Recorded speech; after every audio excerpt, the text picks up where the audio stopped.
Hello everyone, so today we're going to be doing my end of the year goals and statistics wrap up. Now I did a similar video to this about halfway through the year and everyone seemed to enjoy it and I had a lot of fun looking at the data, so I decided to do the same thing now. And obviously the year has not ended yet, so these statistics are not going to be perfect, but for my purposes, it will be fine to go through them now. So first, let's talk about some of the goals I had stated at the beginning of the year. The first one was to read 400 things, mostly manga, but that could have included novels or anything else. In one of my previous videos, I said that it was 300, but I was mistaken. I had set it at 400 at the beginning of the year. Either way though, I definitely passed that goal. As I'm filming this, I'm at 616 things read, mostly manga again. So I would say that that goal was pretty easy for me to accomplish, so I am continuing that goal in the next year. In terms of my number of unread manga, my goal was to have that down to 300 from 580 at the beginning of the year, and I definitely hit that goal as well. I got to about 230 volumes of unread manga. I have been buying quite a few manga these last few weeks, so once I get all those volumes to me, that number will probably be closer to around 250, but either way, I definitely hit my goal of 300. In terms of my series I needed to read throughout the year, I definitely accomplished this goal as well. There were 9 series that I read from start to finish throughout the year. There were 2 that I dropped.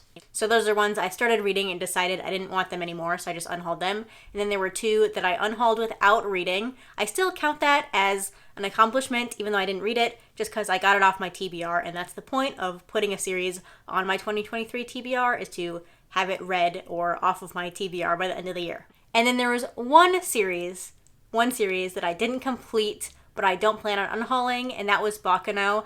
I only read 1 light novel out of the 22 that I have, but I'm still going to call it a success because I did read that 1 light novel and I enjoyed it. So I know that having it on my shelves unread is not going to be scary because I know that I liked it. I might try to squeeze 1 more of those volumes in before the end of the year, but chances are this is a series I will be working through next year. Oh, I forgot to mention that 10 of these series were ones I set for myself at the beginning of the year, and then 4 of them were extra ones that I decided I needed to add for an extra challenge halfway through the year. So either way, I would say I was successful at this goal. My next goal I didn't really quantify, but I said I wanted to reread more series without giving a set number of series I wanted to reread. But I would say I was successful at this as well. I did reread at least parts of 6 different series throughout the year. So those were Real, Ajin, Requiem of the Rose King, Land of the Lustrous, Vinland Saga, and Yamada-kun and the Seven Witches.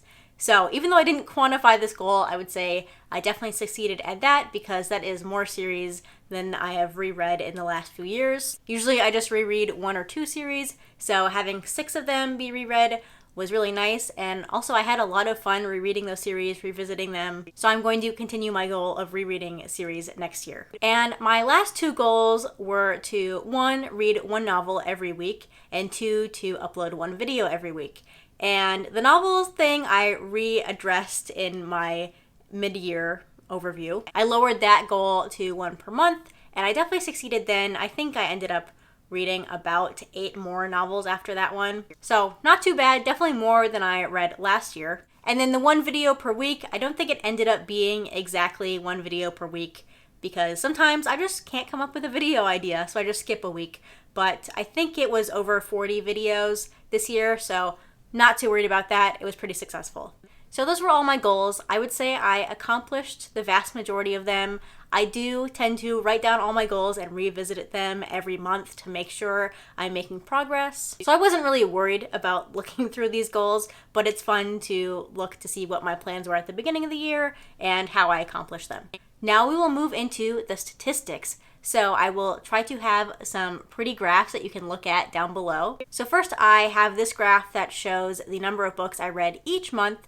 And you can see I definitely read more books in the beginning of the year than the second half of the year. I'm not really sure why that is. I was reading a lot of bigger series at the beginning of the year, so maybe that's why. But the month I read the most books in was February, which is kind of funny since it is the smallest month.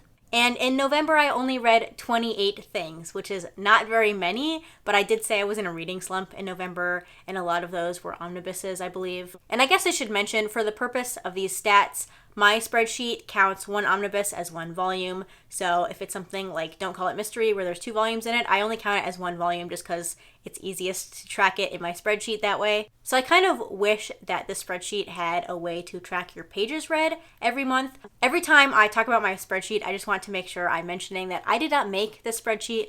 A booktuber named Hardback Hoarder made this spreadsheet.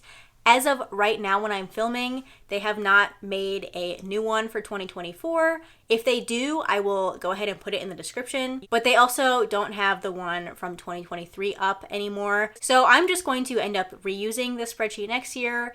The reading habits page has some calendars on there, so that will be kind of messed up, but I don't really use that page too much, so it's not a big deal. But yeah, I just want to make sure everyone knows I didn't make this spreadsheet. I have no idea how to even start making a spreadsheet like this, but I do really enjoy using it. Next, I have the number of series that I started and the number of series I finished throughout 2023. It looks like I started way more series than I did, so this spreadsheet tracks any volume 1 as starting a series, even if it's something like Ajin that I reread. Because I listed it as volume 1, it counts it as starting a series. So it says that I started 91 series and I finished 31. I also don't count any series that I catch up on. So like Land of the Lustrous, I caught up on that series throughout 2023, but I didn't check it as completed because the series is not completed.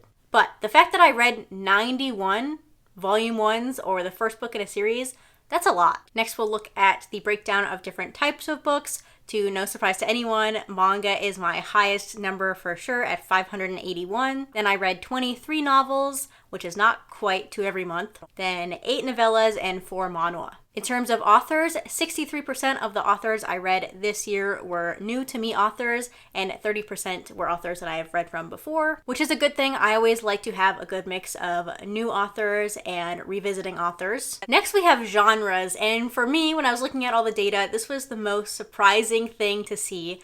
But if you recall, halfway through the year, my most read genre was psychological, which is a very vague genre, but there are quite a few manga I read that I would categorize as psychological, especially stuff by Shuzo Oshimi, and like Beastars I categorize as psychological. So I read quite a few of these, but somehow my number 1 genre ended up being fantasy. And even now, when I'm trying to think of any manga I read that were fantasy, I can't think of any. Well, I can think of a few, like Witch Hat Atelier and The Witch and the Beast, but I can't think of enough that would make it so it's my highest read genre. So that's weird, but that's not where the surprises end. Next, we have contemporary, and this is another vague genre, but anything that takes place in the modern world, basically. So anything that's slice of life, I put into the contemporary genre on the spreadsheet. Then we have historical, which is another surprise because I feel like I don't read and enjoy very many historical series at all. Then we have sports, which I don't think I read too many sports series, but the ones I did read are long because they're sports series. So Yowamushi Pedal, I read Real. So not too surprised by that. Next was thriller, which makes sense. And then the last one that had a pretty sizable chunk was adventure.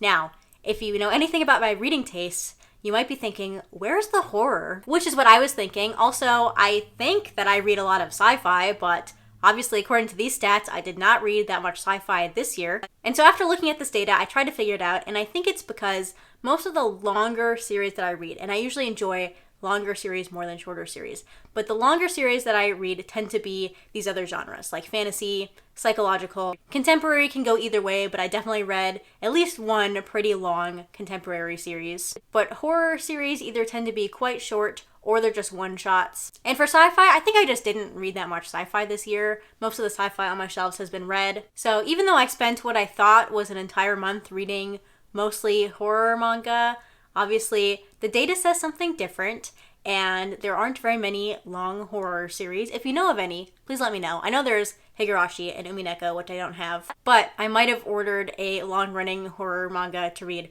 for next year, so stay tuned for that. But this is my data for the genres. Sorry if this chart is kind of hard to look at. If you want a complete list of everything and the percentages, let me know and I'll figure out a way to show it. Next, we'll look at demographics, which I definitely want to track because I think it's very interesting. There was really no surprises here. My most read demographic in 2023 was seinen manga at 45.6%.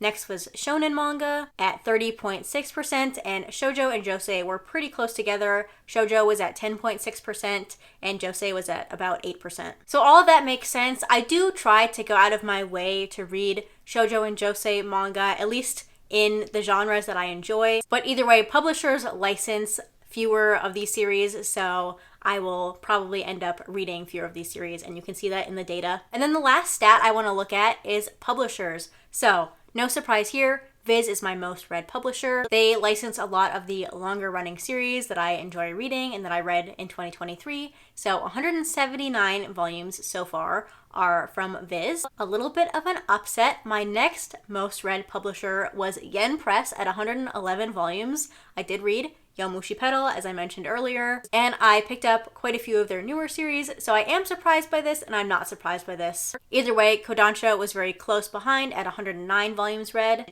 If you combine Kodansha and Vertical, since they are technically the same publisher now, then it would obviously be above Yen Press, and they would nearly beat Viz, but for my purposes, I separate them. So Vertical is at 65 volumes. And last for the big publishers is Seven Seas at 47 volumes.